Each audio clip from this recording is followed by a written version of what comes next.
Assalamualaikum warahmatullahi wabarakatuh. Bismillahirrahmanirrahim. Alhamdulillahi rabbil alamin. Wassalatu wassalamu ala asrafil mursalin Sayyidina Muhammadin wa ala alihi wa sahbihi ajma'in, amma ba'd. Rabbi shrah li sadri wa yassir li amri wahlul 'uqdatam min lisani yafqahu qawli. Rabbi zidna ilman warzuqna fahman, amin ya rabbal alamin. Alhamdulillah, kita ketemu lagi pemirsa sekalian. Kali ini kita akan bicarakan ada kejadian yang sangat penting, kisah yang penting sekali di mimbar Nabi ketika Nabi berada di dalam mimbarnya. Untuk itu kita ikuti sampai selesai video ini.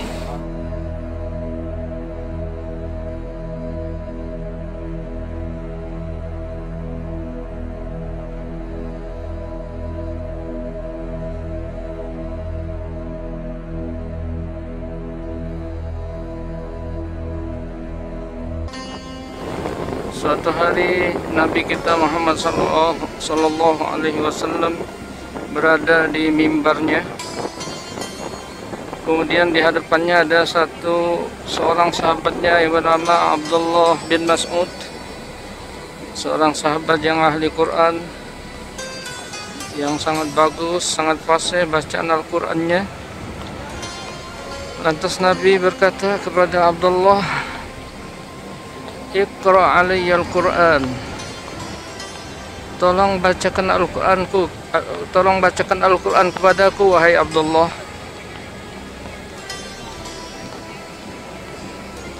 Abdullah menjawab, "Wa kaifa aqra'u 'alaika unzil ya Rasulullah?" Bagaimana saya sanggup membaca Al-Quran di hadapanmu sedangkan Al-Quran Allah turunkan ke atasmu ya Rasulullah. Rupanya Abdullah merasa segan untuk membaca Al-Quran di hadapan Rasulullah SAW. Nabi kata, "Inni uhibbu an asma'ahu min ghairi." Saya kepengen mendengarkannya daripada bacaan orang lain, wahai Abdullah. Tolong bacakan Al-Quran kepadaku, wahai Abdullah. Lantas dibacakanlah oleh Abdullah Al-Quran ayat demi ayat dalam surat An-Nisa sampai ayat yang berbunyi, "Wa kaifa idza ji'na min kulli ummatin bi syahid wa ji'na bika 'ala haula'i syahida."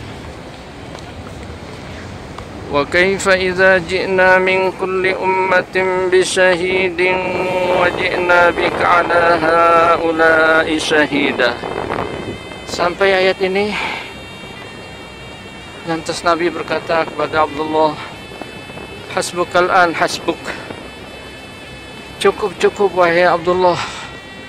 Berhenti wahai Abdullah. Akhirnya Abdullah menghentikan bacaannya. Beliau melihat ke arah Rasulullah. Muka Rasulullah banjir dengan air mata, menangis sejadi-jadinya ketika mendengarkan ayat ini. Bagaimana beliau tidak menangis, pemirsa sekalian? Beliau yang sangat sayang kepada kita, kepada umatnya, lebih sayang daripada seorang ibu yang menyayangi anak semata wayangnya. Maka ketika mendengarkan ayat ini beliau menangis karena memikirkan nasib umatnya nanti pada hari kiamat. Yang mana ayat tadi menerangkan bahwasanya Nabi akan menjadi saksi atas semua manusia dan atas umatnya.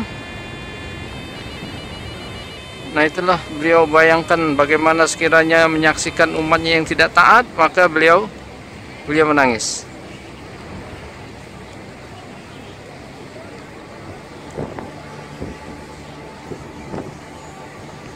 Setiap kali beliau menangis, selalu beliau menangisi umatnya. Tidak ada menangisi yang lain-lain. Setiap kali menangisi umatnya. Jadi ayat tadi berbunyi, waj'na bika ala haula'i syahida, dan kami jadikan engkau menjadi saksi atas semuanya. Jadi umat-umat terdahulu Allah kumpulkan, lantas Allah tanya, bukankah sudah aku utus ke atas kalian Rasulku yang memberitahu kalian akan adanya hari seperti ini, yang telah menyampaikan ajaran-ajaranku kepada kalian?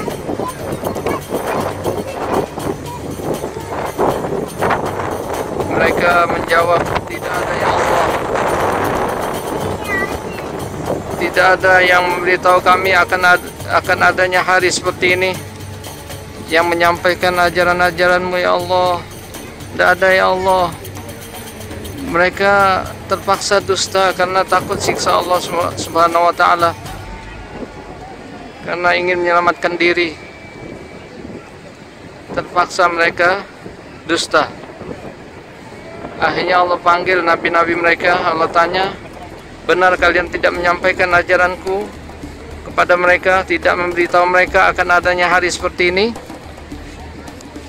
Maka nabi-nabi mereka menjawab, demi Zat-Mu yang maha mulia ya Allah, tidak ada satu pun yang kami sembunyikan, semua sudah kami sampaikan. Begitulah seterusnya. Akhirnya Nabi kita Muhammad SAW diminta kesaksian oleh Allah SWT, dan Nabi menyaksikan, bersaksi bahwasanya nabi-nabi terdahulu telah menyampaikan semua ajaran Nabi, dan Nabi pun menjadi saksi atas kita semua. Jadi itulah ketika membayangkan bagaimana beliau akan menjadi saksi esok pada hari kiamat. Beliau bayangkan bagaimana sekiranya menyaksikan umat-umatnya yang tidak taat, maka beliau menangis karena kasihan kepada umatnya. Jadi dari kisah ini, pemirsa sekalian, kita bisa ambil beberapa pelajaran, beberapa hikmah. Yang pertama,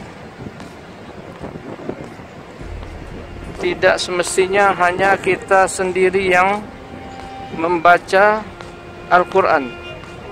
Kita pun harus banyak mendengarkan daripada bacaan orang-orang lain. Kemudian seperti halnya Nabi mendengarkan bacaan malaikat Jibril dan sahabat-sahabatnya, karena dengan mendengarkan Al-Quran, hiburan dapat, pahala dapat. Hiburan dapat, pahala dapat. Satu huruf, satu pahala yang mendengarkan. Yang membaca satu huruf, 10 pahala.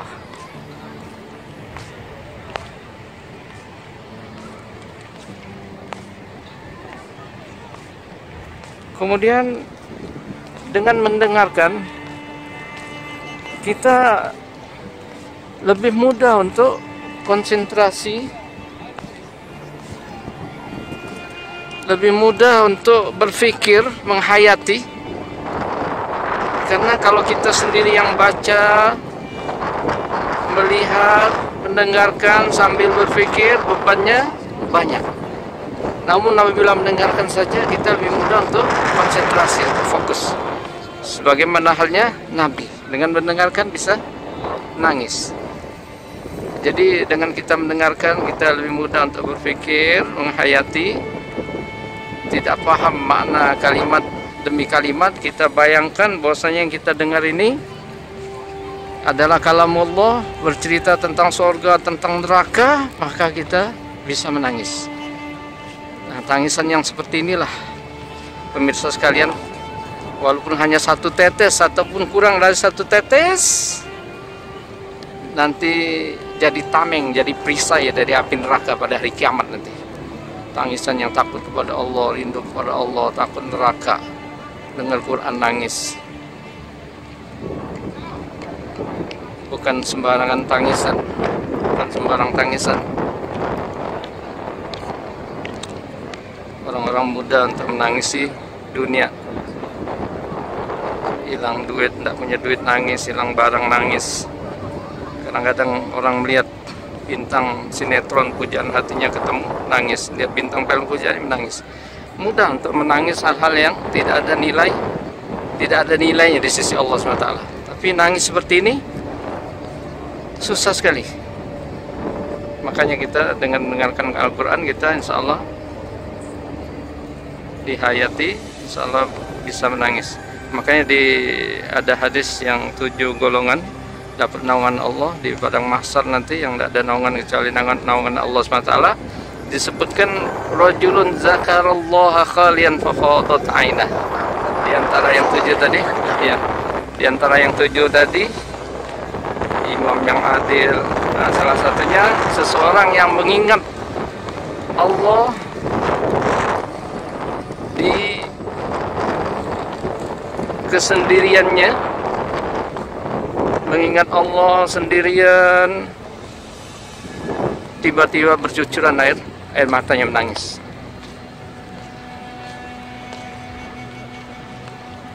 Jadi dengan mendengarkan tadi kita lebih mudah untuk berpikir. Kemudian dengan mendengarkan lagi akan lebih memperbaiki kualitas bacaan kita. Akan lebih memperbaiki kualitas bacaan kita. Kita bisa meniru. Jika kita koleksikan, kita dengarkan dari beberapa syekh kori-kori yang bagus dalam bacaannya, yang bagus, yang fasih, lagamnya, lagunya yang menyentuh, baik dari Mesirnya, dari Kuwait, dari Saudi, Mekah, Madinah. Jadi dengan mendengarkan akan lebih memperbaiki kualitas bacaan kita.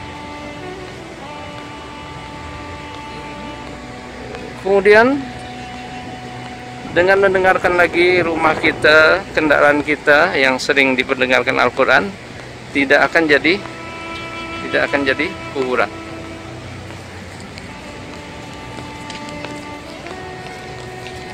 Demikian untuk pertemuan kali ini.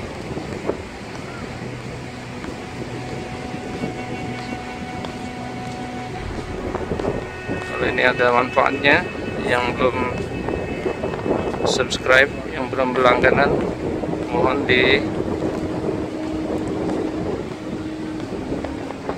ditekan subscribe maupun like, dan di share, dibagikan kemana-mana. Insya Allah jadi amal jariah. Khairukum khairun nas anfa'uhum linnas. Manusia yang terbaik adalah orang yang paling bermanfaat bagi orang lain. Balighu anni walau ayat. Sampaikan daripadaku walaupun satu ayat. Sampai ketemu di episode berikutnya. Jangan lupa nyalakan lonceng, aktifkan lonceng notifikasinya supaya tidak ketinggalan dengan video-video terbaru. Terima kasih. Wassalamualaikum warahmatullahi wabarakatuh.